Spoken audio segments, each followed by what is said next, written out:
ಓಂ ಗಣಾನಾಂ ತ್ವಾ ಗಣಪತಿಗಂ ಹವಾಮಹೇ ಕವಿಂ ಕವೀನ ಮುಪಮಶ್ರವಸ್ತಮಂ ಜ್ಯೇಷ್ಠರಾಜಂ ಬ್ರಹ್ಮಣಸ್ಪತ ಆನ ಶೃಣ್ವನ್ನೋತಿಭಿಃ ಸೀದಸಾದನಂ ಮಹಾಗಣಪತಯೇ ನಮಃ प्रणो देवी Saraswati वाजेभिर्वाजिनीवती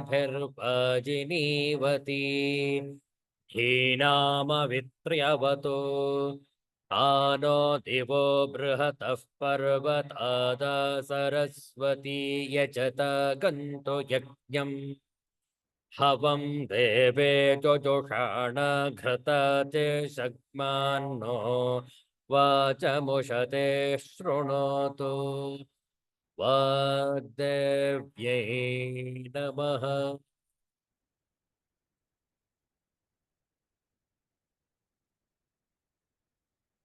Let's chant this universal prayer together. O hidden life, vibrant in every atom, O hidden light, shining in every creature, O hidden love, embracing all in oneness, may each who feels himself as one with thee know he is also one with every other. Om Shantihi, Shantihi, Shantihi.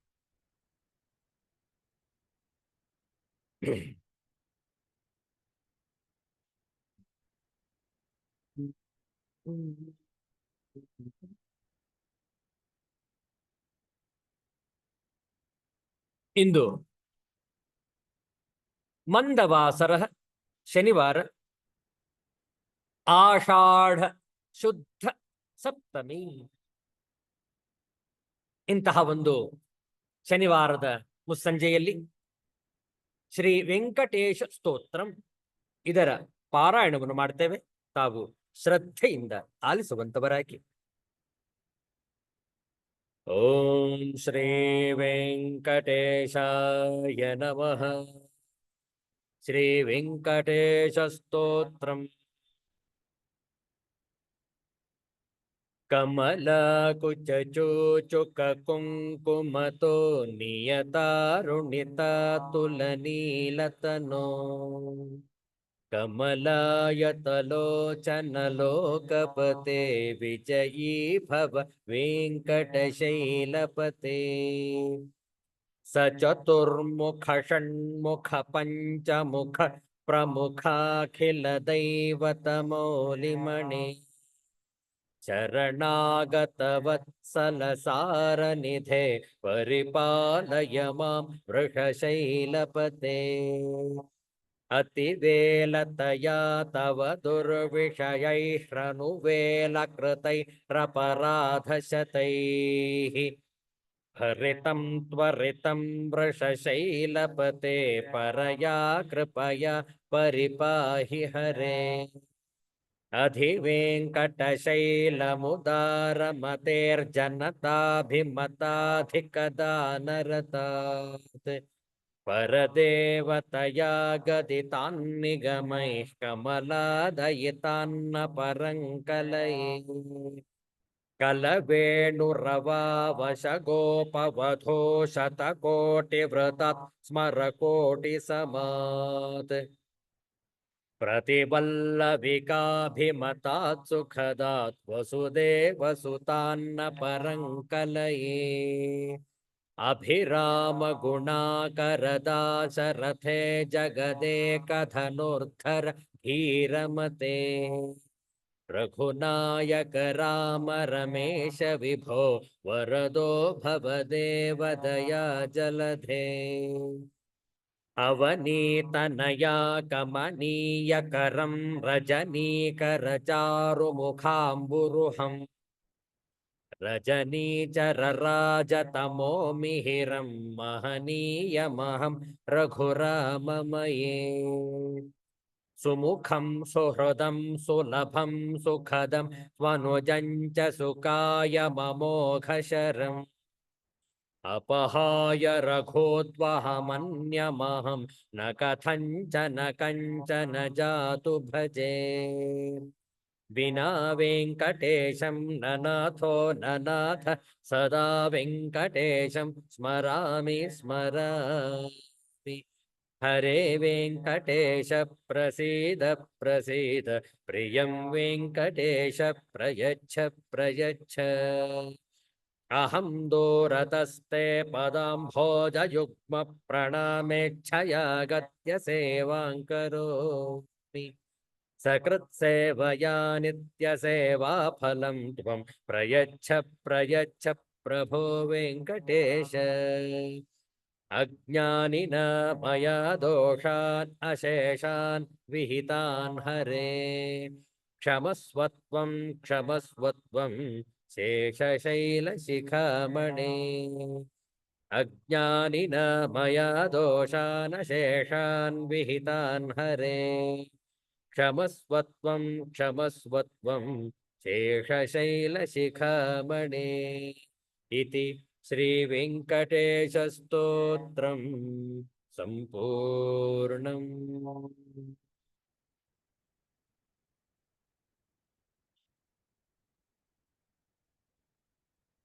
ಪುರಂದರದಾಸರ ಒಂದು ಕೀರ್ತನೆಯನ್ನು ಹಾಡೋಣ. ನಾವು ಹೇಳಿಕೊಡ್ತೇವೆ, ತಾವು ಪುನರಾವರ್ತಿಸಬಹುದು.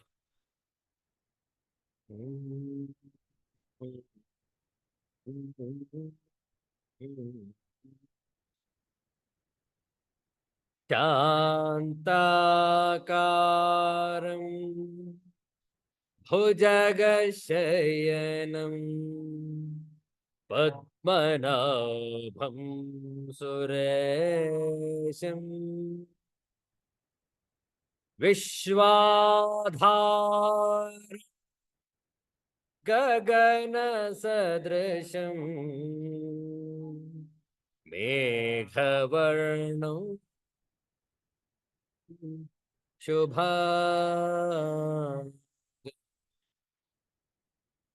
ಲಕ್ಷ್ಮೀಕಾಂತಂ ಕಮಲನಯನಂ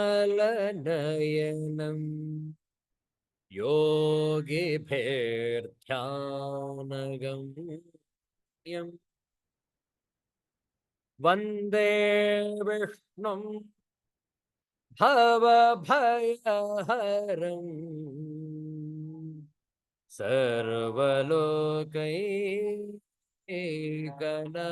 ಸರ್ವಲೋಕೈಕನಾಥಂ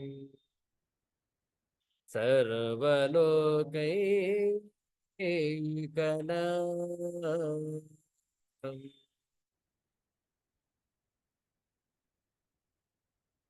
ಆ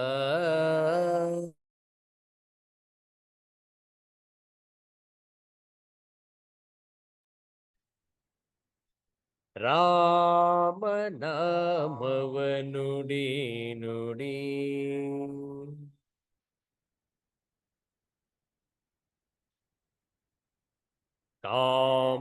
ಕಾಮಕ್ರೋಧಗಳ ಬಿಡಿ ಬಿಡಿ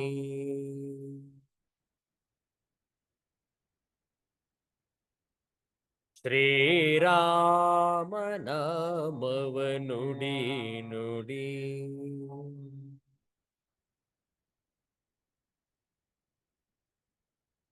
ಗುರುಗಳ ಚರಣವ ಹಿಡಿ ಹಿಡಿ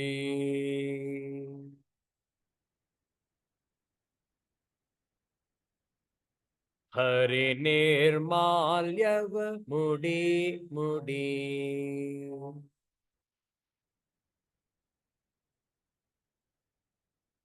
ಕರೆ ಕರೆ ಭವ ಪಾಶ ಕಡಿ ಕಡಿ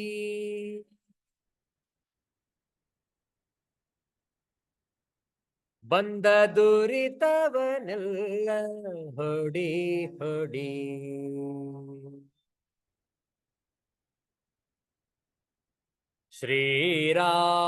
ಶ್ರೀರಾಮನಾಮವ ನುಡಿ ನುಡಿ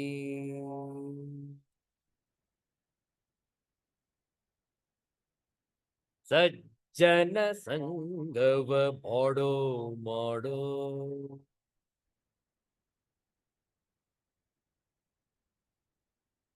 ದುರ್ಜನ ಸಂಗವ ಬಿಡೋ ಬಿಡೋ.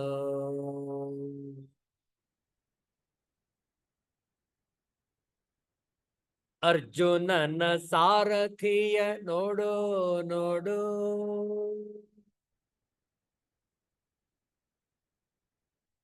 ಹರಿ ಭಜನೆಲಿ ಮನ ಇಡೋ ಇಡೋ.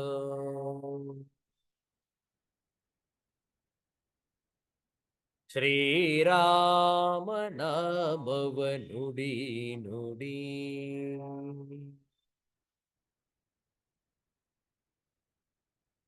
ಕರಿ ರಾಜವರದನ ಸಾರೋ ಸಾರೋ.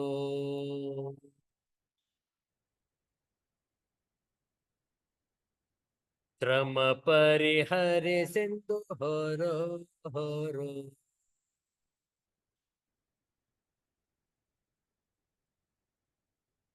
ವರದ ಭೀಮೇಶನ ದುರದಿರೋ.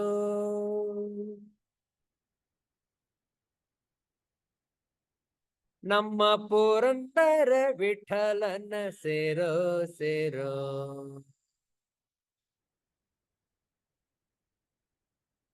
ನಮ್ಮ ಪುರಂದರ ವಿಠಲನ ಸೇರೋ ಸೇರೋ.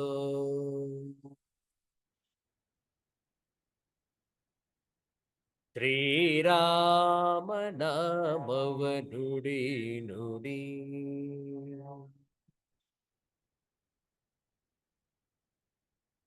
ಕಾಮ ಕ್ರೋಧಗಳ ಬಿಡಿ ಬಿಡಿ.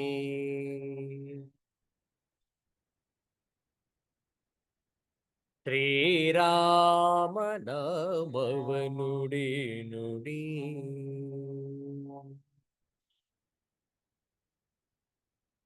ಶ್ರೀರಾಮ ನಾಮವ ನುಡಿ ನುಡಿ.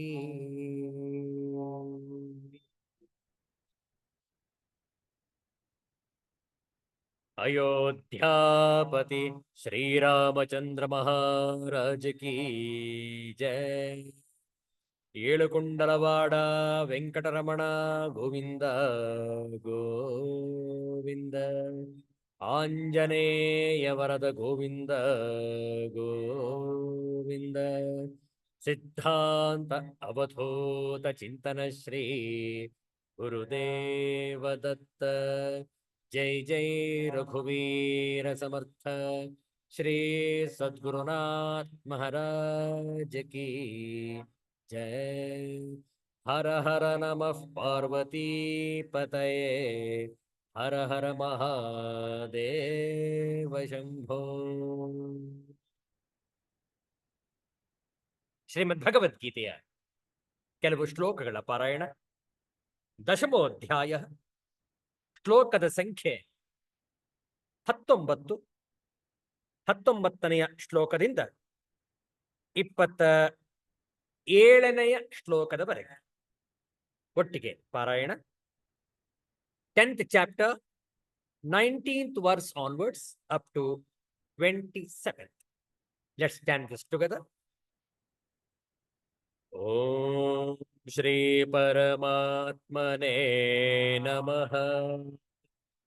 Ath Dashamodhyayah Vibhuti Yogah.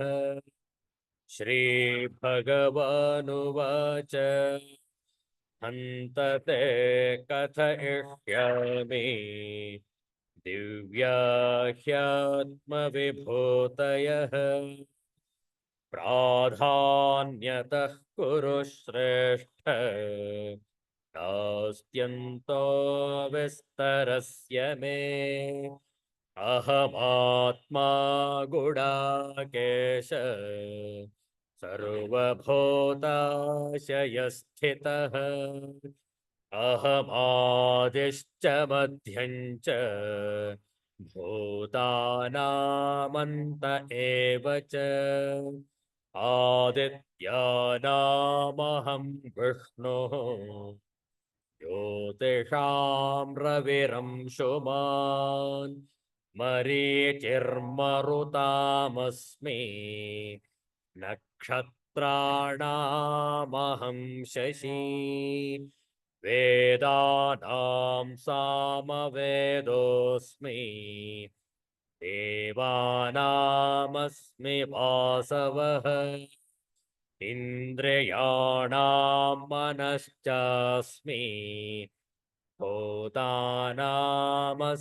चेतना रुद्राणां शङ्करश्चास्मि वित्तेषो यक्षरक्षसां वसूनां पावकश्चास्मि मेरुः शिखरिणामहम् पुरोधसां च मुख्यं मां विद्धि पार्थ बृहस्पतिम् सेनानीनामहं स्कन्दः सरसामस्मि सागरः महर्षीणां भृगुरहं गिरामस्म्येकमक्षरम् यज्ञानां जपयज्ञोऽस्मि स्थावराणां हिमालयः अश्वत्थः सर्ववृक्षाणां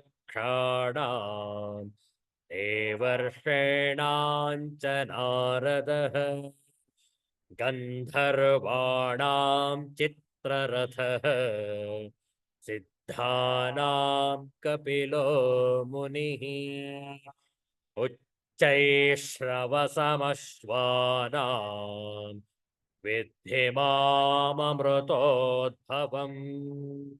ऐरावतं गजेन्द्राणां नराणां च नराधिपम् ॐ शान्तिः शान्तिः शान्तिः हरिः ॐ श्रीगुरुभ्यो नमः हरिः ॐ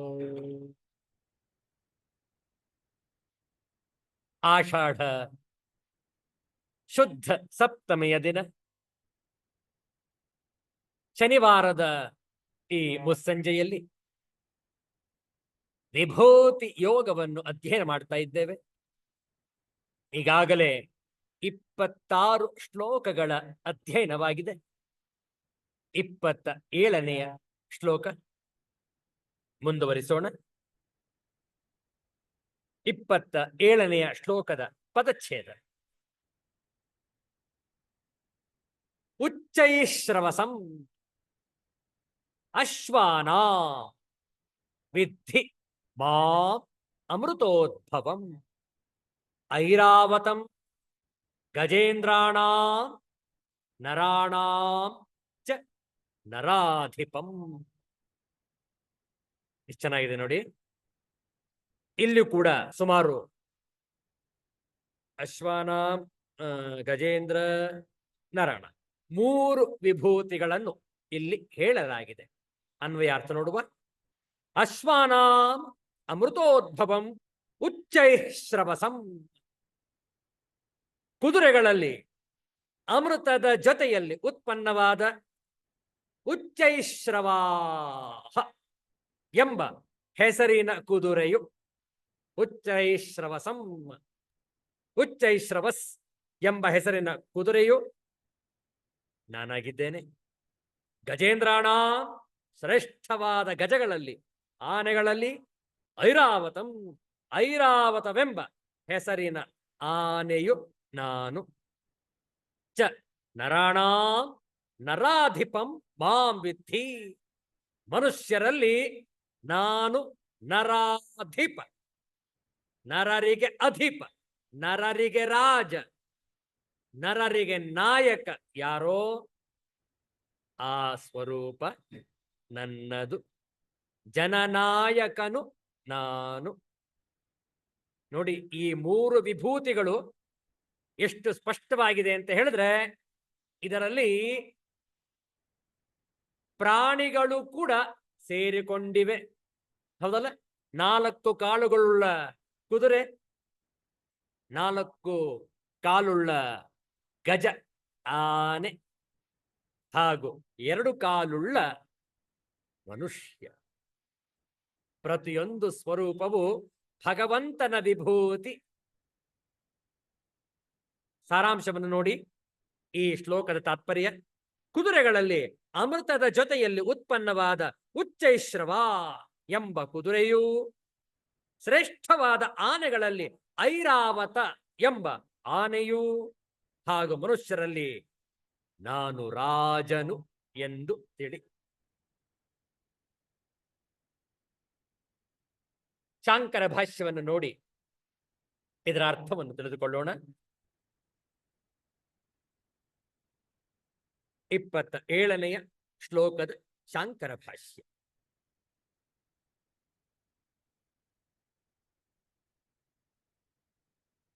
ಉಚ್ಚೈಶ್ರವಸಂ ಅಶ್ವಾನಾಂ ಉಚ್ಚೈಶ್ರವಾ ನಾಮ ಅಶ್ವರಾಜಃ ತಂ ಮಾಂ ವಿದ್ಧಿ ವಿಜಾನೀಹಿ ಅಮೃತೋದ್ಭವಂ ಅಮೃತ ನಿಮಿತ್ತ ಮಥನಃ ಉದ್ಭವಂ ಐರಾವತಂ ಇರಾವತ್ಯಾ ಅಪತ್ಯಂ ಗಜೇಂದ್ರಾಣ ಹಸ್ತೀಶ್ವರಾಣ ತಂ ಮಾಂ ವಿದ್ಧಿ ಇತಿ ಅನುವರ್ತತೆ. ನರಾಣಾಂ ಚ ಮನುಷ್ಯಾಣಾಂ ಚ ನರಾಧಿಪಂ ರಾಜಾನಂ ಮಾಂ ವಿದ್ಧಿ ಜಾನೀಹಿ. ಎಷ್ಟು ಚೆನ್ನಾಗಿದೆ ನೋಡಿ. ಈ ಭಾಷ್ಯದ ಅರ್ಥವನ್ನು ನೋಡೋಣ. 3 ವಿಭೂತಿಗಳನ್ನು ಇಲ್ಲಿ ವರ್ಣಿಸಲಾಗಿದೆ. ಕುದುರೆಗಳಲ್ಲಿ ಉಚ್ಚೈಶ್ರವಸ್. ಉಚ್ಚೈಶ್ರವಸ್ ಎಂಬುದು ಅಶ್ವರಾಜನು. ಅಮೃತೋದ್ಭವವಾದ ಅಮೃತ ಮಥನದಲ್ಲಿ ಮೇರು ಪರ್ವತದ ಸಮುದ್ರ ಮಂಥನವಾಗುತ್ತಿರುವಾಗ ಮೇರು ಪರ್ವತದ ಸಹಾಯದಿಂದ ಉತ್ಪನ್ನವಾದ ಅನೇಕ ವಸ್ತುಗಳಲ್ಲಿ ನೋಡಿ, ಮೊದಲು ಬಂದದ್ದು ಹಾಲಾಹಲ ವಿಷ, ಆ ನಂತರ ಅನೇಕ ವಸ್ತುಗಳು ಉತ್ಪನ್ನವಾಗಿ ಅಮೃತವೂ ಕೂಡ ಬಂದದ್ದು ಆ ಸಮುದ್ರ ಮಂಥನದಿಂದಲೇ. ಅದರ ಜೊತೆಗೆ ಬಂದದ್ದು ಅನೇಕ ಪ್ರಾಣಿಗಳು, ಕುದುರೆ, ಆನೆ ಇತ್ಯಾದಿ. ಅಂತಹ ಒಂದು ಅಶ್ವರಾಜ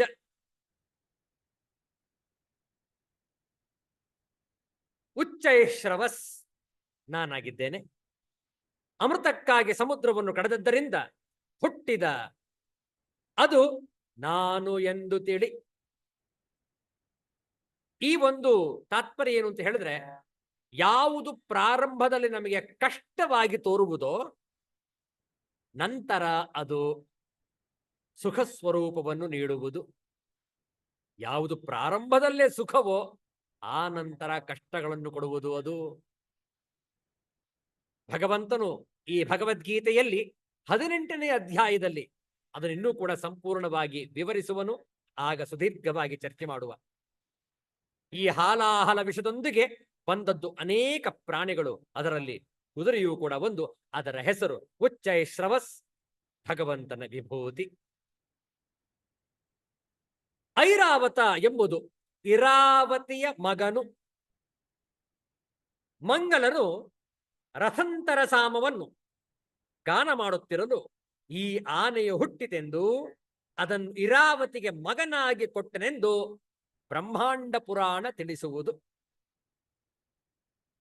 ಅಮೃತದ ಸಂಬಂಧದಿಂದಲೂ ಇಂದ್ರನ ವಾಹನವಾದ್ದರಿಂದಲೂ ಈ ಕುದುರೆಯನ್ನು ವಿಭೂತಿಯಾಗಿ ಗಣಿಸಿದೆ ನೋಡಿ. ಅಂತಹ ಒಂದು ಐರಾವತ ಎಂಬ ಗಜೇಂದ್ರ, ಶ್ರೇಷ್ಠವಾದ ಆನೆಗಳಲ್ಲಿ ಆ ಐರಾವತವೂ ಕೂಡ ನಾನಾಗಿದ್ದೇನೆ. ಮತ್ತು ನರರಲ್ಲಿ ಎಂದರೆ ಮನುಷ್ಯರಲ್ಲಿ ನರಾಧಿಪನು ಎಂದರೆ ಅರಸನು, ರಾಜನು ನಾನು ಎಂದು ತಿಳಿ. ರಾಜನು ದೇವಾಂಶ ಸಂಭೂತವೆಂಬ ನಂಬಿಕೆಯಿಂದ ಅವನನ್ನು ವಿಭೂತಿಯಾಗಿ ಇಲ್ಲಿ ಪರಿಗಣಿಸಿದೆ. ಮನುಷ್ಯರೆಲ್ಲರೂ ಕೂಡ, ರಾಜನು ಕೂಡ ಮನುಷ್ಯನೇ, ಆದರೆ ಅವನ ವಿಭೂತಿಯೇನು? ದೈವಾಂಶ ಸಂಭೂತರಾದವರು ಮಾತ್ರ ಆ ಜನನಾಯಕರಾಗಲು ಸಾಧ್ಯ. ಅದೊಂದು ವಿಶೇಷವಾದಂತಹ ಶಕ್ತಿ. ಆದ್ದರಿಂದ ರಾಜನು ಅಂತಹ ಶಕ್ತಿಯನ್ನು ಇಟ್ಟುಕೊಂಡಿರುವವ. ಆದ್ದರಿಂದ ಭಗವಂತನ ವಿಭೂತಿ ಮನುಷ್ಯರಲ್ಲಿ ರಾಜನು. ರಾಜನನ್ನು ಹಿಂದಿನ ಕಾಲದವರು ದೇವರಂದೇ ಪರಿಗಣಿಸುತ್ತಿದ್ದರು. ಅವನು ಕೇವಲ ಅವನ ಮಕ್ಕಳಿಗೆ ಮಾತ್ರ ತಂದೆಯಲ್ಲ, ಇಡೀ ಪ್ರಜೆಗಳಿಗೆ, ತನ್ನ ರಾಜ್ಯದ ಎಲ್ಲ ಪ್ರಜೆಗಳಿಗೆ ತಂದೆ, ಭೂಪಾಲ, ನರಾಧಿಪ, ರಾಜ. ಆದ್ರಿಂದ ನರಾಧಿಪನನ್ನು, ಅರಸನನ್ನು ಭಗವಂತನ ವಿಭೂತಿ ಎಂದು ತಿಳಿಸಲಾಗಿದೆ. ಮುಂದಿನ ಶ್ಲೋಕ ನೋಡುವ. 28ನೆಯ ಶ್ಲೋಕ. 2 ಬಾರಿ ಪಾರಾಯಣವನ್ನು ಮಾಡೋಣ ಒಟ್ಟಿಗೆ. ಆಯುಧಾನಾಮಹಂ ವಜ್ರಂ ಧೇನೂನಾಮಸ್ಮಿ ಕಾಮಧುಕ್ ಪ್ರಜನಶ್ಚಾಸ್ಮಿ ಕಂದರ್ಪಃ ಸರ್ಪಾಣಾಮಸ್ಮಿ ವಾಸುಕಿಃ. ಆಯುಧಾನಾಮಹಂ ವಜ್ರಂ ಧೇನೂನಾಮಸ್ಮಿ ಕಾಮಧುಕ್ ಪ್ರಜನಶ್ಚಾಸ್ಮಿ ಕಂದರ್ಪಃ ಸರ್ಪಾಣಾಮಸ್ಮಿ ವಾಸುಕಿಃ. 4 ವಿಭೂತಿಗಳು. ಪದಚ್ಛೇದ ಮಾಡೋಣ. ಆಯುಧಾನಾಂ ಅಹಂ ವಜ್ರಂ ಧೇನೂನಾಂ ಅಸ್ಮಿ ಕಾಮಧುಕ್ ಪ್ರಜನಃ ಚ ಅಸ್ಮಿ ಕಂದರ್ಪಃ ಸರ್ಪಾಣಾಂ ಅಸ್ಮಿ ವಾಸುಕಿಃ. ಅನ್ವಯಾರ್ಥ ನೋಡಿಕೊಳ್ಳಿ. ಅಹಂ ಆಯುಧಾನಾಂ ವಜ್ರಂ, ನಾನು ಶಸ್ತ್ರಗಳಲ್ಲಿ, ಆಯುಧಗಳಲ್ಲಿ ವಜ್ರಾಯುಧ. ಮತ್ತು ಧೇನೂನಾಂ ಕಾಮಧುಕ್ ಅಸ್ಮಿ, ಹಸುಗಳಲ್ಲಿ ನಾನು ಕಾಮಧೇನುವು ಆಗಿದ್ದೇನೆ. ಪ್ರಜನಃ ಕಂದರ್ಪಃ ಅಸ್ಮಿ, ಶಾಸ್ತ್ರೋಕ್ತವಾದ ರೀತಿಯಲ್ಲಿ ಸಂತಾನೋತ್ಪತ್ತಿಯ ಕಾಮದೇವ ನಾನಾಗಿದ್ದೇನೆ. 4ನೇದು ಈ ಶ್ಲೋಕದಲ್ಲಿ ಸರ್ಪಾಣಾಂ ವಾಸುಕಿಃ ಅಸ್ಮಿ, ಸರ್ಪಗಳಲ್ಲಿ ನಾನು ಸರ್ಪರಾಜ ವಾಸುಕಿ ಆಗಿದ್ದೇನೆ.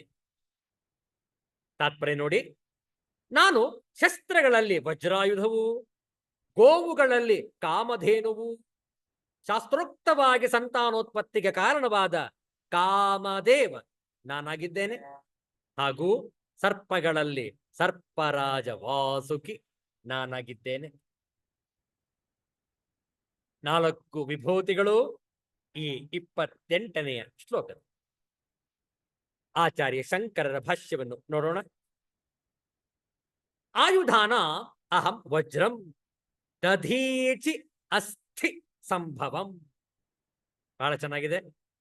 ಧೇನೂನಾಂ ದೋಗ್ಧೀಣಾಂ ಅಸ್ಮಿ ಕಾಮಧುಕ್ ವಸಿಷ್ಠಸ್ಯ ಸರ್ವಕಾಮಾನಾಂ ದೋಗ್ಧ್ರೀ ಸಾಮಾನ್ಯ ವಾ ಕಾಮಧುಕ್ ಪ್ರಜನಃ ಪ್ರಜನಯಿತಾ ಅಸ್ಮಿ ಕಂದರ್ಪಃ ಕಾಮಃ ಸರ್ಪಾಣಾಂ ಸರ್ಪಭೇದಾನಾಂ ಅಸ್ಮಿ ವಾಸುಕಿಃ ಸರ್ಪರಾಜಃ.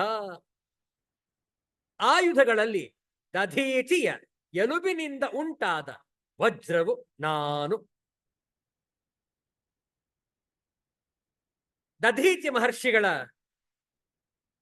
ತಪಸ್ಸು ಎಷ್ಟರ ಮಟ್ಟಿಗೆ ಇತ್ತಂತಂದ್ರೆ, ದಧೀಚಿ ಮಹರ್ಷಿಗಳ ಶರೀರದ ಒಂದೊಂದು ಎಲುಬು ಕೂಡ ಅತ್ಯಂತ ಶಕ್ತಿಯುತವಾಗಿತ್ತು. ತಪಸ್ಸಿನ ಫಲ ನೋಡಿ. ಆ ತಪಸ್ಸಿನ ತೇಜಸ್ಸು ಎಷ್ಟು ಅಗಾಧವಾಗಿತ್ತಂದ್ರೆ, ಒಂದೊಂದು ಎಲುಬು ಕೂಡ ವಜ್ರಕ್ಕೆ ಸಮನಾಗಿತ್ತು. ಅಭೇದ್ಯವಾದಂತಹ ಎಲುಬುಗಳು. ಅಂತಹ ಶರೀರವನ್ನು ಹೊಂದಿದ್ದರು ದಧೀಚಿ ಮಹರ್ಷಿಗಳು. ವೃತ್ರಾಸುರ ಒಬ್ಬ ಅಸುರ. ಅವನನ್ನು ಸಂಹರಿಸಲು ಯಾರಿಂದಲೂ ಸಾಧ್ಯವಾಗ್ತಾ ಇರಲಿಲ್ಲ. ಯಾರಿಂದಲೂ ಸಾಧ್ಯವಾಗ್ತಾ ಇರಲಿಲ್ಲ. ಯಾಕೆ? ಆತ ಹಾಗೆ ವರವನ್ನು ಪಡೆದುಕೊಂಡಿದ್ದ ವೃತ್ರಾಸುರ. ದೇವತೆಗಳು ಅನೇಕ ಬಾರಿ ಅವನ ಮೇಲೆ ಯುದ್ಧ ಮಾಡಿದರೂ ದೇವತೆಗಳೇ ಸೋತು ಹೋಗ್ತಾ ಇದ್ರು. ಆ ನಂತರ ಕಾರಣವನ್ನು ಕೇಳಿದಾಗ ಅವನು ಯಾವ ಶಸ್ತ್ರಗಳಿಂದಲೂ ಅಸುನೀಗಲು ಸಾಧ್ಯವಿಲ್ಲ ಎಂಬ ಮಾಹಿತಿ ತಿಳಿಯಿತು. ಆಗ ಇಂದ್ರಾದಿ ದೇವತೆಗಳು, ಇಂದ್ರ, ಅಗ್ನಿ, ವಾಯು, ವರುಣ ಎಲ್ಲ ದೇವತೆಗಳು ಕೂಡ ಕೂಡಿಕೊಂಡು ಬ್ರಹ್ಮನ ಹತ್ರ ಹೋದ್ರು. ಹೇ ಬ್ರಹ್ಮದೇವ, ಹೇ ಪಿತಾಮಹ, ಈ ವೃತ್ರಾಸುರನನ್ನು ಸಂಹರಿಸಲು ಏನು ಉಪಾಯ?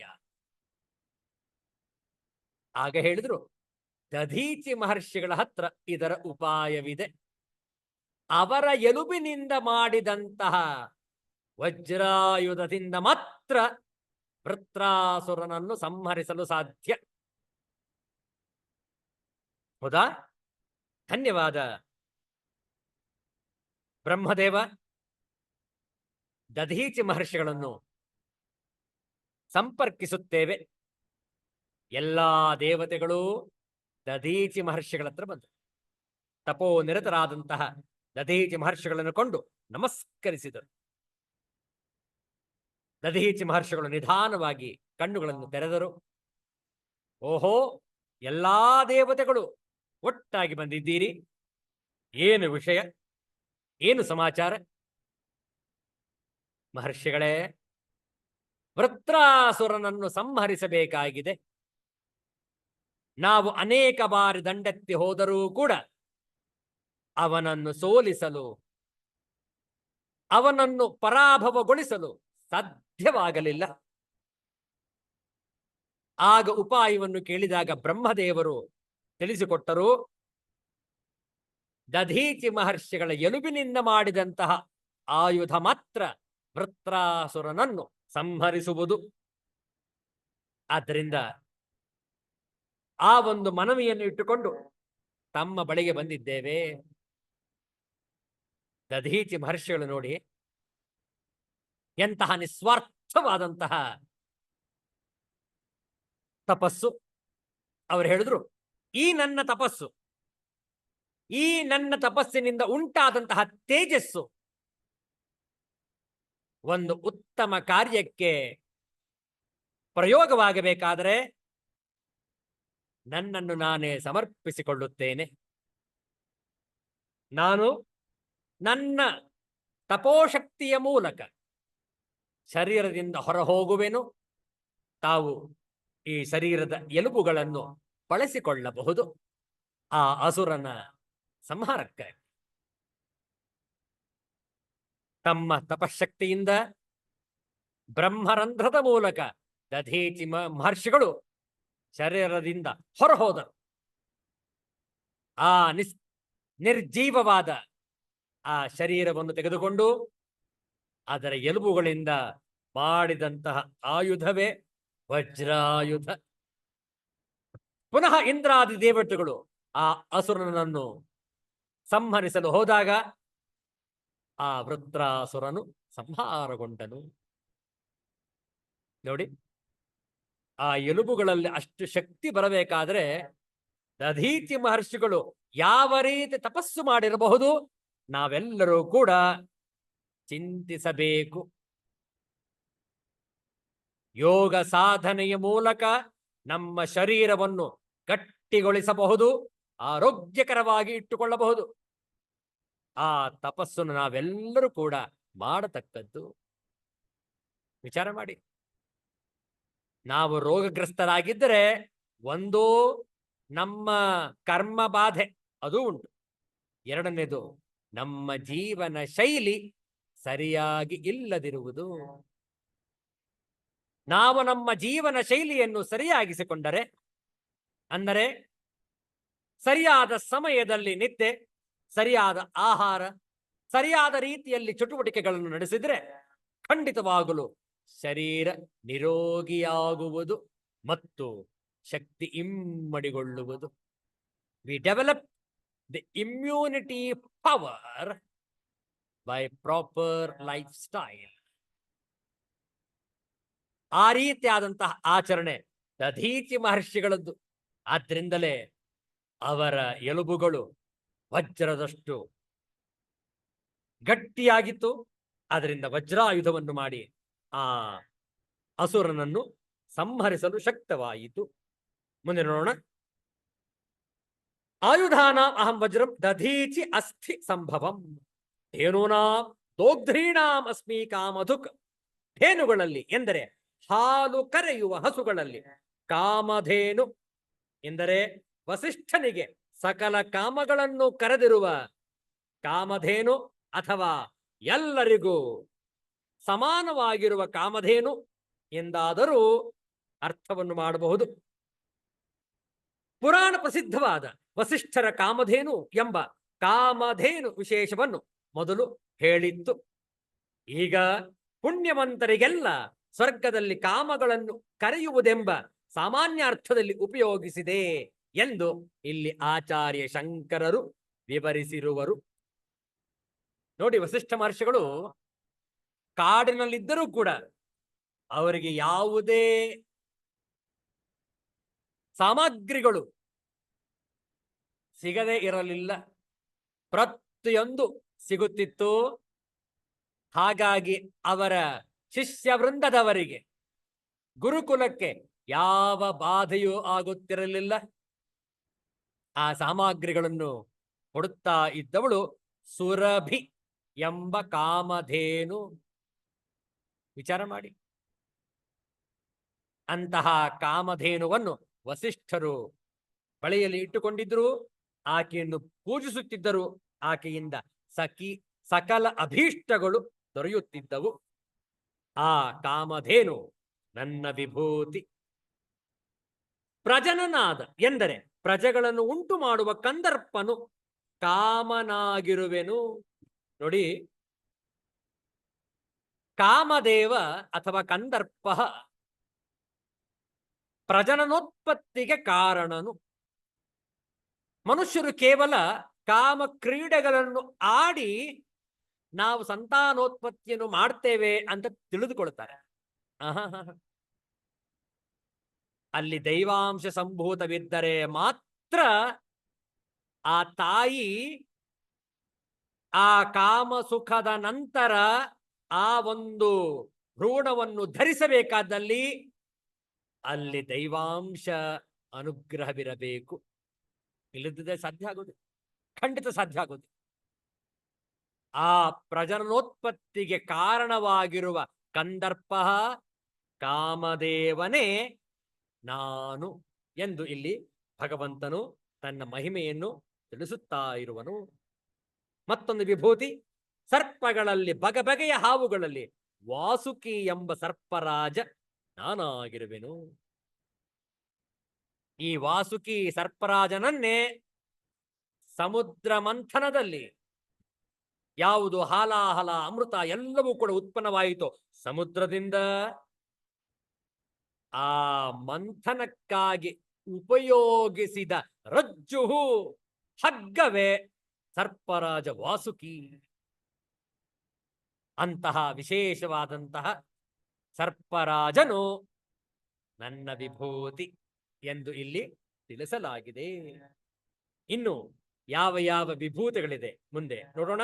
29ನೆಯ ಶ್ಲೋಕ 2 ಬಾರಿ ಪಾರಾಯಣ ಕೊಟ್ಟಿ. ಅನಂತಶ್ಚಾಸ್ಮಿ ನಾಗಾನಾ ವರುಣೋ ಯಾದಸಾಮಹಂ ಪಿತೃಣಾಮರ್ಯಮಾ ಚಾಸ್ಮಿ ಯಮಃ ಸಂಯಮತಾಮಹಂ. ಅನಂತಶ್ಚಾಸ್ಮಿ ನಾಗಾನಾ ವರುಣೋ ಯಾದಸಾಮಹಂ ಪಿತೃಣಾಮರ್ಯಮಾ ಚಾಸ್ಮಿ ಯಮಃ ಸಂಯಮತಾಮಹಂ. 29ನೆಯ ಶ್ಲೋಕದಲ್ಲೂ ಕೂಡ 4 ವಿಭೂತಿಗಳನ್ನು ಹೆಸರಿಸಲಾಗಿದೆ. ನೋಡಿ ಪದಚ್ಛೇದವನ್ನು. ಅನಂತಃ ಚ ಅಸ್ಮಿ ನಾಗಾನಾ ವರುಣಃ ಯಾದಸಾಂ ಅಹಂ ಪಿತॄಣಾಂ ಅರ್ಯಮಾ ಚ ಅಸ್ಮಿ ಯಮಃ ಸಂಯಮತಾಂ ಅಹಂ. ಅನ್ವಯಾರ್ಥ ನೋಡಿಕೊಳ್ಳಿ. ಅಹಂ ನಾಗಾನಾಂ ಅನಂತಃ, ನಾನು ನಾಗಗಳಲ್ಲಿ ಆದಿಶೇಷ. ಹಿಂದೆ ಹೇಳಿದ್ದು ಸರ್ಪಾಣಾಂ ವಾಸುಕಿ, ಸರ್ಪಗಳಲ್ಲಿ ನಾನು ವಾಸುಕಿ. ಈಗ ಹೇಳ್ತಾ ಇರೋದು ನಾಗಗಳಲ್ಲಿ ನಾನು ನಾಗರಾಜ, ಅಂದರೆ ಅನಂತಃ ಆದಿಶೇಷ. ಹಾಗಾದ್ರೆ ನಾಗಕ್ಕೂ ಸರ್ಪಕ್ಕೂ ವ್ಯತ್ಯಾಸವೇನು? ಬಹಳ ಚಂದ ಇದೆ ನೋಡಿ. ನಾಗ ಮತ್ತು ಸರ್ಪ ಇವು ಸರ್ಪಗಳಲ್ಲಿನ 2 ಜಾತಿಗಳು.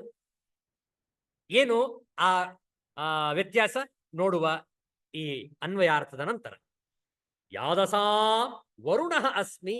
ಯಾದಸಾಂ ಅಂದ್ರೆ ಜಲಚರಗಳಲ್ಲಿ, ಜಲಚರಗಳ ಪ್ರಾಣಿಗಳಲ್ಲಿ ನಾನು ವರುಣ ದೇವತೆ.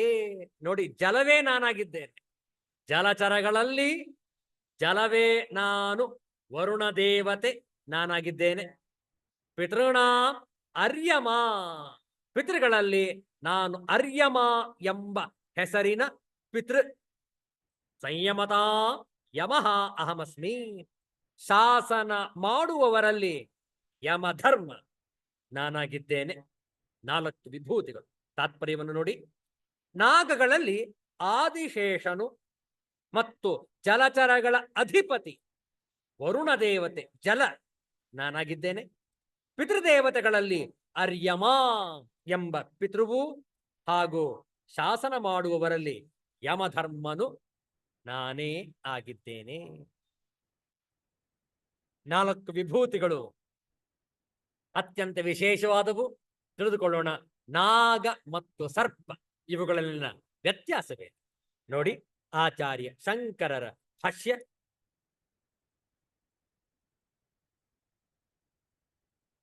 ಅನಂತಃ ಚ ಅಸ್ಮಿ ನಾಗಾನಾಂ ನಾಗವಿಶೇಷಾಣಾಂ ನಾಗರಾಜಃ ನಾಗರಾಜಶ್ಚ ಅಸ್ಮಿ. ಅನಂತೋ ನಾಮ ನಾಗೋಸ್ಮಿ. ನಾಗಾನಾಂ ನಾಗಭೇದಾನಾಂ ನಾಗರಾಜಃ ಎನ್ನುವುದು ಮತ್ತೊಂದು ಭಾಷ್ಯದ ವಿವರಣೆ. ವರುಣಃ ಯಾದಸಾಂ ಅಹಂ ಅಬ್ದೇವತಾನಾಂ ರಾಜ ಅಹಂ ಪಿತॄಣಾಂ ಅರ್ಯಮಾ ನಾಮ ಪಿತೃರಾಜಶ್ಚ ಅಸ್ಮಿ ಯಮಃ ಸಂಯಮತಾಂ ಸಂಯಮನಂ ಕುರ್ವತಾಂ ಅಹಂ. ನಾಗರುಗಳಲ್ಲಿ ಬಗೆ ಬಗೆಯ ನಾಗರುಗಳಲ್ಲಿ ಅನಂತಃ ನಾಗರಾಜ ನಾನಾಗಿದ್ದೇನೆ, ನಾಗರಾಜನಾಗಿರುವೆನು. ಸರ್ಪ ಮತ್ತು ನಾಗ ಈ ಎರಡಕ್ಕೂ ಕೂಡ ಸ್ವಲ್ಪ ಒಳಭೇದವಿದೆ. ಒಂದೇ ಜಾತಿಯದು, ಸರ್ಪ ಮತ್ತು ನಾಗ ಒಂದೇ ಜಾತಿಗೆ ಸೇರಿರುವುದು, ಆದರೆ ಸ್ವಲ್ಪ ಒಳಭೇದವಿದೆ. ಹೆಡೆ ಇರುವ ಸರ್ಪಗಳು ನೋಡಿ ವ್ಯತ್ಯಾಸ. ಹೆಡೆ ಇರುವ ಸರ್ಪಗಳು ಮಾತ್ರ ನಾಗ ಎನಿಸುವವು. ಸರ್ಪಗಳು ಮಹಾತಲದಲ್ಲಿಯೂ ನಾಗಗಳು ಪಾತಾಳದಲ್ಲಿಯೂ ಇರುವವೆಂದು ಭಾಗವತ ಪುರಾಣ ತಿಳಿಸುವುದು. ನೋಡಿ, ಇದು ಭೇದ. ನಾಗಗಳಲ್ಲಿ ಸರ್ಪಗಳಲ್ಲಿ. ನಾಗಗಳು ಎಲ್ಲಿರ್ತವೆ? ಪಾತಾಳದಲ್ಲಿ ಇರ್ತವೆ. ಸರ್ಪಗಳು ಮಹಾತಲ ಎಂಬ ಲೋಕದಲ್ಲಿ ಇರುತ್ತವೆ. ಎಲ್ಲಿ ಯಾವ ಹಾವಿಗೆ ಹೆಡೆ ಇರುವುದೋ ಅದು ನಾಗ, ಯಾವ ಹಾವಿಗೆ ಹೆಡೆ ಇರುವುದಿಲ್ಲವೋ ಅದು ಸರ್ಪ. ವ್ಯತ್ಯಾಸ ತಿಳಿತಲ್ಲ? ಹಾಗಾಗಿ ನಾಗಾನಾಂ ನಾಗರಾಜ ಅನಂತಃ ಚ ಅಸ್ಮಿ ಸರ್ಪಾಣಾಂ ವಾಸುಕಿ ಅಸ್ಮಿ. ಸರ್ಪಗಳಲ್ಲಿ ನಾನು ವಾಸುಕಿ, ನಾಗಗಳಲ್ಲಿ ನಾನು ನಾಗರಾಜ, ನಾನು ಅನಂತಃ ನಾನು ಆದಿಶೇಷ. ವರುಣಃ ಯಾದಸಾಂ ಅಹಂ ಅಬ್ದೇವತಾನಾಂ ರಾಜ ಅಹಂ. ಜಲಚರಗಳಿಗೆ ನಾನು ಜಲದೇವತೆಗಳ ಅರಸನಾದ ವರುಣನು ನಾನು. ಪಿತೃಗಳಲ್ಲಿ ಅರ್ಯಮ ಎಂಬ ಪಿತೃರಾಜ ಆಗಿರುವೆನು. ಸಂಯಮ ಮಾಡುವವರಲ್ಲಿ ದಂಡನೆಯನ್ನು ಮಾಡುವವರಲ್ಲಿ ನಾನು ಯಮನು. ನೋಡಿ, ಯಮ ದಂಡನೆಯನ್ನು ಮಾಡುವವ ಎಂದು ಯಾತಕ್ಕೆ ಹೇಳ್ತಾರೆ ಅಂತ ಹೇಳಿದ್ರೆ, ಯಮನಿಗೆ ಯಾವುದೇ ರೀತಿಯಾದಂತಹ ಅನುಕಂಪವಿಲ್ಲ. Lord Yama doesn't have any mercy. ಯಾಕೆ ಅಂತಂದ್ರೆ ಕರ್ಮಕ್ಕೆ ತಕ್ಕ ಹಾಗೆ ಫಲವನ್ನು ಕೊಡುವಂಥದ್ದು ವಿಧಿ. ಯಮ ಹೇಳ್ತಾನೆ, ನೀವು ಏನು ಮಾಡಿದ್ದೀರಿಯೋ ಅದರಂತೆ ಫಲವನ್ನು ಕೊಡುವುದು ಮಾತ್ರ ನನ್ನ ಕರ್ತವ್ಯ. ನೀವು ತಪ್ಪು ಮಾಡಿದ್ದೀರಿ, ಆದ್ದರಿಂದ ದಂಡನೆ. ಆದರೆ ಯಮ ಕೇವಲ ದಂಡನೆ ಮಾಡುವವ ಮಾತ್ರವಲ್ಲ, ಯಮ ಧರ್ಮರಾಜ. ವಿಚಾರ ಮಾಡಿ, ಯಮನಿಗೆ ಹೆಸರು ಧರ್ಮರಾಜ. ಯಾರು ಧರ್ಮವನ್ನು ಕಾಪಾಡುವರೋ ಅವರನ್ನು ಯಮ ಕಾಪಾಡುವನು. ಕೇವಲ ದಂಡನೆ ಮಾತ್ರ ವಿಧಿಸುವುದಲ್ಲ, ಧರ್ಮ ಮಾಡುವವರಿಗೆ ಅದರ ತಕ್ಕದಾದಂತಹ ಪುಣ್ಯ ಕರ್ಮವನ್ನು, ಪುಣ್ಯದ ಫಲವನ್ನು ಕೊಡುವಂಥದ್ದು ಕೂಡ ಯಮನೇ. ನೋಡಿ, ಆದ್ದರಿಂದ ಶಾಸನ ಮಾಡುವವರಲ್ಲಿ ನಾನು ಯಮ ಎಂದು ಇಲ್ಲಿ ಭಗವಂತನು ತನ್ನ ವಿಭೂತಿಯನ್ನು ತಿಳಿಸಿರುವುದು. ಮುಂದೆ ನೋಡೋಣ 30ನೆಯ ಶ್ಲೋಕ. 2 ಬಾರಿ ಪಾರಾಯಣ. ಪ್ರಹ್ಲಾದಶ್ಚಾಸ್ಮಿ ದೈತ್ಯಾನಾಂ ಕಾಲಃ ಕಲಯತಾಮಹಂ ಮೃಗಾಣಾಂಚ ಮೃಗೇಂದ್ರೋಹಂ ವೈನತೇಯಶ್ಚ ಪಕ್ಷಿಣಾಂ. ಪ್ರಹ್ಲಾದಶ್ಚಾಸ್ಮಿ ದೈತ್ಯಾನಾಂ ಕಾಲಃ ಕಲಯತಾಮಹಂ ಮೃಗಾಣಾಂಚ ಮೃಗೇಂದ್ರೋಹಂ ವೈನತೇಯಶ್ಚ ಪಕ್ಷಿಣಾಂ. 30ನೆಯ ಶ್ಲೋಕದಲ್ಲೂ ಕೂಡ ಭಗವಂತನ 4 ವಿಭೂತಿಗಳನ್ನು ತಿಳಿಸಲಾಗಿದೆ. ಪದಚ್ಛೇದ ನೋಡಿಕೊಳ್ಳಿ. ಪ್ರಹ್ಲಾದ ಚ ಅಸ್ಮಿ ದೈತ್ಯಾನಾ ಕಾಲಃ ಕಲಯತಾಂ ಅಹಂ ಮೃಗಾಣಾಂ ಚ ಮೃಗೇಂದ್ರಃ ಅಹಂ ವೈನತೇಯಃ ಚ ಪಕ್ಷಿಣಾ.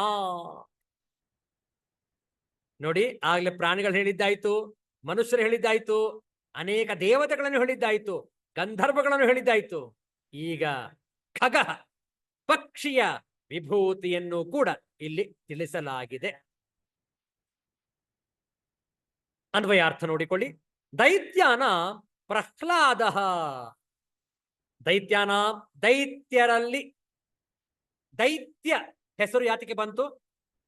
ಯಾಕೆಂದ್ರೆ ಅವರು ದ್ವಿತೀಯ ಪುತ್ರರು. ದೈತ್ಯರು, ರಾಕ್ಷಸರು ದ್ವಿತೀಯ ಪುತ್ರರು, ಆದ್ದರಿಂದ ಅವರು ದೈತ್ಯರು. ಅದಿತಿಯ ಪುತ್ರರು ಅವರು ಆದಿತ್ಯರು. ಆಗಲೇ ನಾವು ಹಿಂದೆ ನೋಡಿದ್ದೇವೆ. ಆದಿತ್ಯ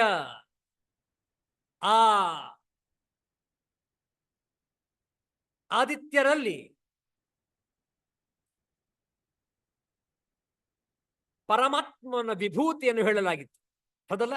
ಅದಿತಿಯ ಪುತ್ರರಲ್ಲಿ. ಈಗ ದ್ವಿತೀಯ ಪುತ್ರರಲ್ಲಿ ನಾನು ಪ್ರಹ್ಲಾದ. ದೈತ್ಯರಲ್ಲಿ, ರಾಕ್ಷಸರಲ್ಲಿ, ಅಸುರರಲ್ಲಿ ನನ್ನ ವಿಭೂತಿ ಪ್ರಹ್ಲಾದ. ನಾನೇ ಪ್ರಹ್ಲಾದನಾಗಿ ಇದ್ದದ್ದು. ಪ್ರಹ್ಲಾದನು ಭಗವಂತನ ವಿಭೂತಿ. ಕಲಯತಾಂ ಕಾಲಃ ಅಹಂ.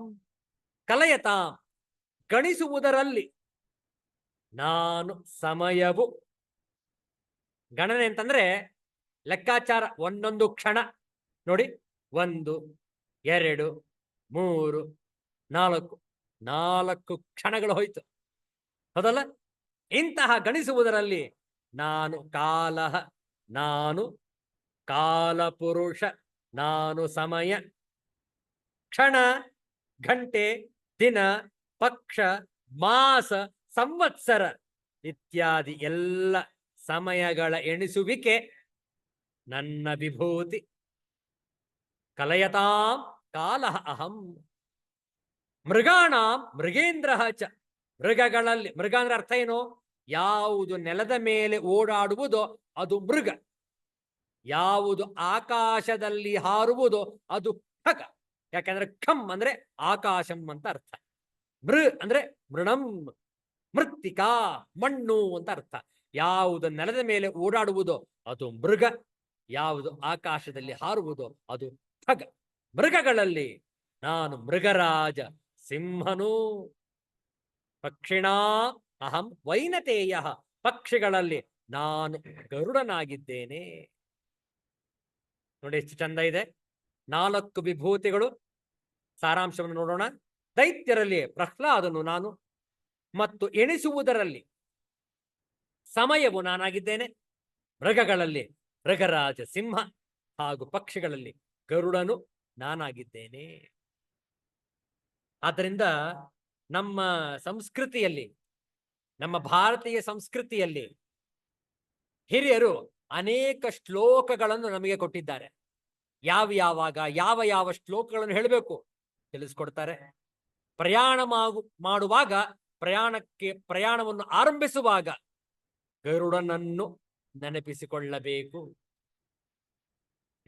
ಮೃಗರಾಜ ಸಿಂಹ, ಖಗರಾಜ ಗರುಡ.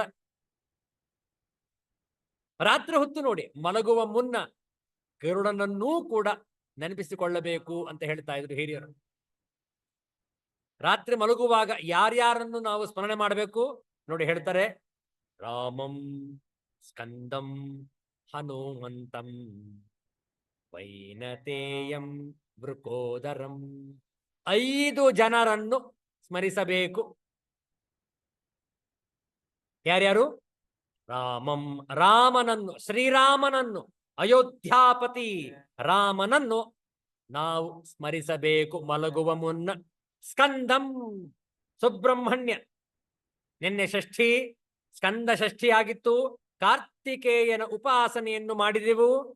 ಆ ಸ್ಕಂದ ಸುಬ್ರಹ್ಮಣ್ಯನನ್ನು, ಕಾರ್ತಿಕೇಯನನ್ನು, ಭಗವಂತನ ವಿಭೂತಿ ಸೇನಾಧಿಪತಿಗಳಲ್ಲಿ ಸ್ಕಂದನು ನಾನು ಎಂದು ಆಗಲೇ ಪರಮಾತ್ಮನು ಹಿಂದೆ ತಿಳಿಸಿರುವುದು. ಸ್ಕಂದನನ್ನು ನೆನಪು ಮಾಡ್ಕೊಳ್ಬೇಕು. ರಾಮಂ, ಸ್ಕಂದಂ, ಹನುಮಂತಂ, ಆಂಜನೇಯನನ್ನು ಸ್ಮರಿಸಬೇಕು. ವೈನತೇಯಂ, ಗರುಡರಾಜ, ಖಗರಾಜ ಗರುಡನನ್ನು, ವೈನತೇಯನನ್ನು ನಾವು ಸ್ಮರಿಸಬೇಕು ರಾತ್ರಿ ಮಲಗುವ ಮುನ್ನ. ಮತ್ತೊಬ್ಬ 5ನೇದು ವೃಕೋದರಂ, ಭೀಮನನ್ನು, ಭೀಮಸೇನನನ್ನು ನಾವು ಸ್ಮರಿಸಬೇಕು. ಶ್ರೀರಾಮ, ಸುಬ್ರಹ್ಮಣ್ಯ, ಆಂಜನೇಯ, ಗರುಡ ಮತ್ತು ಭೀಮ, ಈ 5ರನ್ನು ನಾವು ಸ್ಮರಿಸಬೇಕು. ರಾಮಂ, ಸ್ಕಂದಂ, ಹನುಮಂತಂ, ವೈನತೇಯಂ, ವೃಕೋದರಂ, ಶಯನೇ ಯಸ್ಮರೇನ್ ನಿತ್ಯಂ. ಶಯನೇ ಮಲಗುವಾಗ, ಆ ಸಮಯದಲ್ಲಿ ಸ್ಮರೇ ನಿತ್ಯಂ, ಪ್ರತಿನಿತ್ಯ ಮಲಗುವ ಮುನ್ನ ಈ 5ರನ್ನು ಸ್ಮರಿಸಬೇಕು. ಏನಾಗತ್ತೆ? ದುಸ್ವಪ್ನಂ ತಸ್ಯ ನಶ್ಯತಿ. ನಿಮಗೆ ದುಸ್ವಪ್ನಗಳು, ಭಯಂಕರವಾದ ಸ್ವಪ್ನಗಳು ಕಾಣಿಸುವುದಿಲ್ಲ. ಯಾಕೆ? ಅಲ್ಲಿ ದೇವತೆಗಳು ಆ ದುಸ್ವಪ್ನವನ್ನು ಅಡ್ಡಪಡಿಸುವರು. ರಾಕ್ಷಸರು, ಪ್ರೇತಗಳು, ಭೂತಗಳು ಕಾಣುವ ಬದಲು ದೇವತೆಗಳು ಆನಂದ ಮುದ ನೀಡುವಂತಹ ದೃಶ್ಯವು ನಿಮಗೆ ಕಾಣಿಸುವುದು. ಸ್ವಪ್ನದಲ್ಲಿ ಭಯಂಕರವಾದದ್ದು ಕಾಣಿಸುವುದಿಲ್ಲ, ದುಸ್ವಪ್ನಗಳು ನಿಮಗೆ ಕಾಣಿಸುವುದಿಲ್ಲ. ಗರುಡನನ್ನು ಸ್ಮರಿಸಬೇಕು. ಯಾಕೆ? ವೈನತೇಯ, ವಿನೀತಿಯ ಪುತ್ರ ವೈನತೇಯ. ಆದ್ದರಿಂದ ಗರುಡನಿಗೆ ವೈನತೇಯ ಎಂದು ಹೆಸರು. ವಿನೀತಿಯ ಪುತ್ರನಾದ್ದರಿಂದ ವೈನತೇಯ. ಗರುಡನನ್ನು ಸ್ಮರಿಸಿದಾಗ ನಿಮಗೆ ದುಸ್ವಪ್ನಗಳು ಕಾಣಿಸಿಕೊಳ್ಳುವುದಿಲ್ಲ. ಯಾಕೆಂದ್ರೆ ವೈನತೆಯ ಭಗವಂತನ ವಿಭೂತಿ. ಭಾಷ್ಯವನ್ನು ನೋಡೋಣ. ಈ ಶ್ಲೋಕದ ನಂತರ ಇಂದಿನ ಸತ್ಸಂಗವನ್ನು ಸಂಪನ್ನಗೊಳಿಸೋಣ. ಶಾಂಕರ ಭಾಷ್ಯವನ್ನು ನೋಡಿ. 30ನೇ ಶ್ಲೋಕ. ಪ್ರಹ್ಲಾದ ನಾಮ ಚ ಅಸ್ಮಿ ದೈತ್ಯಾನಾಂ ದಿತಿವಂಶ್ಯಾನಾಂ ಕಾಲಃ ಕಲಯತಾಂ ಕಲನಂ ಗಣನಂ ಕುರ್ವತಾಂ ಅಹಂ ಮೃಗಾಣಾಂಚ ಮೃಗೇಂದ್ರಃ ಸಿಂಹಃ ವ್ಯಾಘ್ರಃ ವಾ ಅಹಂ ವೈನತೇಯಶ್ಚ ಗರುತ್ಮಾನ್ ವಿನತಾಸುತಃ ಪಕ್ಷಿಣಾ ಪತತ್ರಿಣಾ. ದೈತ್ಯರಲ್ಲಿ ಎಂದರೆ ದ್ವಿತೀಯ ವಂಶದಲ್ಲಿ ಹುಟ್ಟಿದವರಲ್ಲಿ ಪ್ರಹ್ಲಾದ ನಾನಾಗಿರುವೆನು. ನೋಡಿ, ಪ್ರಹ್ಲಾದ ದೈತ್ಯರಲ್ಲಿ ಹುಟ್ಟಿದರೂ ಕೂಡ ಆತನ ಸಂಸ್ಕಾರ ಹೇಗಿತ್ತು? ಅವನು ವಿಷ್ಣು ಭಕ್ತ ಪರಮ ವೈಷ್ಣವನಾದನು ಪ್ರಹ್ಲಾದನು. ಪ್ರಹ್ಲಾದನ ತಂದೆ ಹಿರಣ್ಯಕಶಿಪು, ಆತ ಹರಿಯ ವೈರಿ, ಹೌದಲ್ಲ? ಹರಿಯ ಅರಿ, ಹರಿ ವಿಷ್ಣು, ಅರಿ ಶತ್ರು. ವಿಷ್ಣುವೇ ಶತ್ರುವಾಗಿದ್ದನು ಹಿರಣ್ಯಕಶಿಪುವಿಗೆ, ಹೌದಲ್ಲ? ಯಾಕೆಂದ್ರೆ ಅದರಿಂದಲೇ ತನ್ನ ಶಾಪ ವಿಮೋಚನೆ. ಶತ್ರುವಾಗಿದ್ದರಿಂದಲೇ ಅವನು ಆ ಶತ್ರುವಾಗಿ ಇದ್ದದ್ದರಿಂದಲೇ ಅವನಿಗೆ ಮೋಕ್ಷ ಪ್ರಾಪ್ತಿಯಾಗಿತ್ತು, ಹೌದಲ್ಲ? ಅದರಿಂದ ಶತ್ರುವಾಗಿ ಜನಿಸಿದ್ದ ಹಿರಣ್ಯಕಶಿಪು ಪ್ರಹ್ಲಾದನ ತಂದೆ. ಆತನ ತಮ್ಮ ಹಿರಣ್ಯಾಕ್ಷ, ಅವನ ಸಂಹಾರ ಮೊದಲೇ ಆಗಿಬಿಟ್ಟಿತ್ತು ವರಾಹ ಅವತಾರ ರೂಪದಲ್ಲಿ, ಹೌದಲ್ಲ? ಭಗವಂತನು ವರಾಹ ಅವತಾರವನ್ನು ತಾಳಿ ಹಿರಣ್ಯಾಕ್ಷನನ್ನು ಸಂಹರಿಸಿದ್ದು. ಈಗ ನರಸಿಂಹಾವತಾರವನ್ನು ತಾಳಿ ಹಿರಣ್ಯಕಶಿಪುವನ್ನು ಸಂಹರಿಸಬೇಕಾಗಿದೆ ಆತನ ಮಗ ಪ್ರಹ್ಲಾದ. ನೋಡಿ, ಹಿರಣ್ಯಕಶಿಪು ಕೇಳ್ತಾನೆ, ಹೇ ಬಾಲಕ, ನನ್ನ ಪುತ್ರನಾಗಿದ್ದರೂ ಕೂಡ ನನ್ನ ಶತ್ರುವಾಗಿ ನೀನೇಕೆ ವರ್ತಿಸುತ್ತಿರುವೆ? ಎಲ್ಲಿ ಆ ವಿಷ್ಣು ಅಷ್ಟೊಂದು ಕೊಂಡಾಡ್ತೀಯಲ್ಲ, ಎಲ್ಲಿದ್ದಾನವನು? ನನ್ನ ಎದುರುಗಡೆ ಬರಲಿ, ಅವನನ್ನು ನಾನು ಸಂಹರಿಸಬೇಕು. ಅವನು ಹುಡುಕ್ತಾ ಇದ್ದೇನೆ, ಎಲ್ಲಿದ್ದಾನೋ? ಪ್ರಹ್ಲಾದ ಬಹಳ ಸೌಮ್ಯವಾಗಿ ಮೃದುವಾಗಿ ತನ್ನ ಬಾಲ ಭಾಷೆಯಲ್ಲಿ ಹೇಳ್ತಾನೆ, ಅಪ್ಪ, ಆತ ಎಲ್ಲ ಕಡೆ ಇದ್ದಾನೆ, ಹೌದಲ್ಲ? ಪ್ರತಿಯೊಂದು ಕಂಬವನ್ನ ಕೇಳ್ತಾನೆ ಹಿರಣ್ಯಕಶಿಪು. ಈ ಕಂಬದಲ್ಲಿದ್ದಾನೋ, ಆ ಕಂಬದಲ್ಲಿದ್ದಾನೋ? ಇದ್ದಾನೆ ಇದ್ದಾನೆ ಇದ್ದಾನೆ ಇದ್ದಾನೆ ಅನ್ನುವುದೇ ಉತ್ತರ ಪ್ರಹ್ಲಾದನದು. ವಿಚಾರ ಮಾಡಿ. ಒಂದು ಕಂಬವನ್ನು ಒಡೆದಾಗ ಆ ಕಂಬದಿಂದ ಹೊರಬಂದಂತಹ ದೈತ್ಯಾಕಾರವಾದಂತಹ ಅವತಾರವೇ ನರಸಿಂಹ ಅವತಾರ. ನರನೂ ಹೌದು, ಸಿಂಹವೂ ಹೌದು. ಯಾಕೆ ಆ ನರಸಿಂಹ ಅವತಾರ? ಬರೀ ಸಿಂಹವಾಗೆ ಬರಬಹುದಾಗಿತ್ತು, ಬರೀ ನರನಾಗೆ ಬರಬಹುದಾಗಿತ್ತು. ಇಲ್ಲ, ಹಿರಣ್ಯಕಶಿಪು ಕೇಳಿಕೊಂಡಂತಹ ವರ ಹಾಗೆ. ಯಾವ ಮನುಷ್ಯರಿಂದಲೂ ನನಗೆ ಸಾವು ಬರಬಾರದು, ಯಾವ ಮೃಗದಿಂದಲೂ, ಯಾವ ಪ್ರಾಣಿಗಳಿಂದಲೂ ನನಗೆ ಸಾವು ಬರಬಾರದು. ಆದ್ದರಿಂದಲೇ ನರಸಿಂಹ ಅವನು ಹೀಗೆ ಕೇಳ್ಕೊಂಡೇ ಇರಲಿಲ್ಲ. ಪ್ರಾಣಿ ಮತ್ತು ಮನುಷ್ಯ ಜೊತೆಗಿರುವಂತಹ ಆಕಾರದಿಂದ, ಅವತಾರದಿಂದ ನನ್ನ ಸಂಹಾರವಾಗಬಾರದು ಅಂತ ಕೇಳಿಕೊಂಡೇ ಇರಲಿಲ್ಲ. ಯಾಕೆ? ಅವನು ಗೊತ್ತೇ ಇರಲಿಲ್ಲ ಈ ರೀತಿಯೂ ಆಗಬಹುದು ಅಂತೇಳಿ. ಪ್ರಹ್ಲಾದ ನಿಮಿತ್ತವಾಗಿ ಹಿರಣ್ಯಕಶಿಪುವಿನ ಸಂಹಾರವಾಯಿತು. ಆ ಪ್ರಹ್ಲಾದ ಭಗವಂತನ ವಿಭೂತಿಯೇ. ಕಲಯತಾಂ, ಎಣಿಸುವವರಲ್ಲಿ ಕಲನವೆಂದರೆ ಲೆಕ್ಕವು, ಅದನ್ನು ಮಾಡುವವರಲ್ಲಿ ಕಾಲವು ನಾನು, ಮತ್ತು ಮೃಗಗಳಲ್ಲಿ ನಾನು ಮೃಗೇಂದ್ರನು ಎಂದರೆ ಸಿಂಹವು ಅಥವಾ ಹುಲಿ. ಅದಕ್ಕೆ ನೋಡಿ ಆಚಾರ್ಯ ಶಂಕರ ಹೇಳ್ತಾರೆ, ವ್ಯಾಘ್ರ ವಾ ಮೃಗೇಂದ್ರ ಸಿಂಹ ವ್ಯಾಘ್ರ ವಾ. ಮೃಗೇಂದ್ರ ಸಿಂಹ ಅಂತ ಎಣಿಸಿಕೊಳ್ಳಬಹುದು, ಅಥವಾ ಮೃಗೇಂದ್ರ ಹುಲಿಯೂ ಕೂಡ ಆಗಿರಬಹುದು. ಆ ಹುಲಿ ಅಥವಾ ಸಿಂಹ ನನ್ನ ವಿಭೂತಿಯೇ.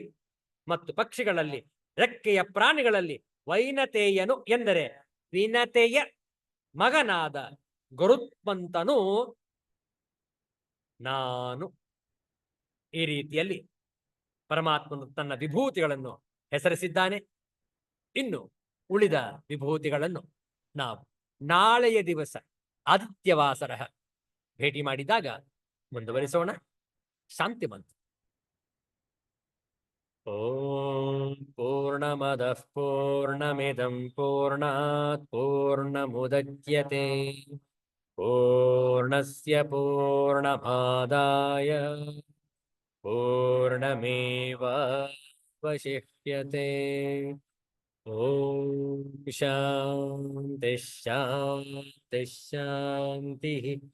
ಹರಿ ಓಂ. ಶ್ರೀ ಗುರುಭ್ಯೋ ನಮಃ. ಹರಿ ಓಂ.